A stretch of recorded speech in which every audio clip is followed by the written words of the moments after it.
our 2,500 gallon water tank. We last had it filled up in April. The gray water dumps into this tree. So that's all the water from doing our dishes, brushing teeth, washing hands. Again, we try to use biodegradable product that isn't going to harm anything, and we dump it in here. This tree's below the pad, so it's a gravity feed, and it's actually grown so much in the 1 year that we've been up here because it gets watered so regularly. As soon as I need to fill the fresh water, I know I need to dump the gray water. Another question we often get asked is, what do we do for water up here? So if you haven't had a chance to watch the exterior tour video, I do go into a little bit of detail about the tank that we have on our property.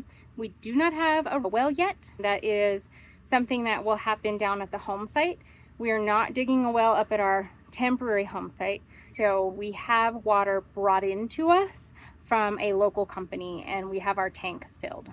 This is our 2,500 gallon water tank. We last had it filled up in April. You can kind of hear where you're at. So if I knock up here, you can hear the echo inside. And then as you get closer to the water level, it doesn't have that echo sound anymore. So I would say we're probably about right here. Again, we had that last filled up in April. So the water lasts us for a pretty long time. We do have this white hose that is connected to it regularly. We don't always disconnect that.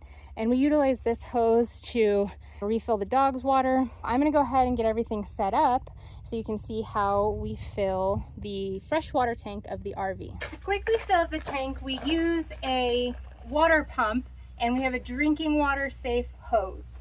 Plug in our pump, and I'm going to turn the water on from the tank and allow this little reservoir to fill before we turn on the pump. While that reservoir is filling, I'll go around to the other side of the RV where our freshwater tank is and make sure that the hose is securely inside the inlet. You can see here, that's the drinking water hose. It connects to this flexible hose, and then that goes into the freshwater inlet. And now the reservoir should be full, so I'm going to go ahead and turn the pump on. So now the pump is on, and with the pump on, this takes roughly 6 to 10 minutes to fill, depending on where we started once we were doing the fill. Today we started from completely empty, so I will just leave this set up. It is secured to a little ladder so the hose doesn't pop out. And then I'll come back and check on that in 6 minutes and see where we're at. Here it tells us how full our water is. It is saying my gray is full right now. It's not really full. The sensors are just scuzzy. I have to do a flush to clean those off.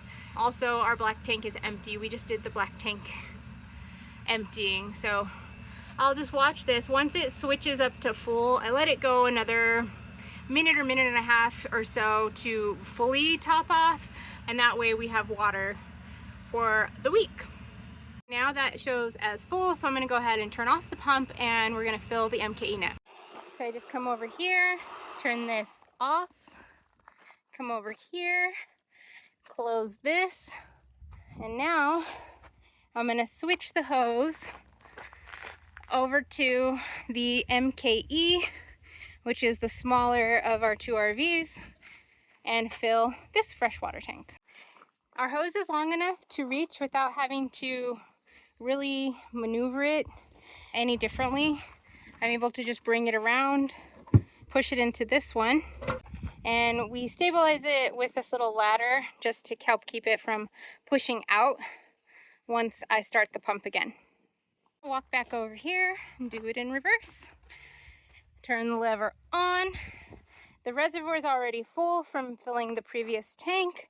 Turn on the pump, and then another 5 minutes or so, and then this one will be full as well. Thank you for watching. If you enjoyed this, please follow along by subscribing to our YouTube channel and follow us on Instagram. More videos coming soon.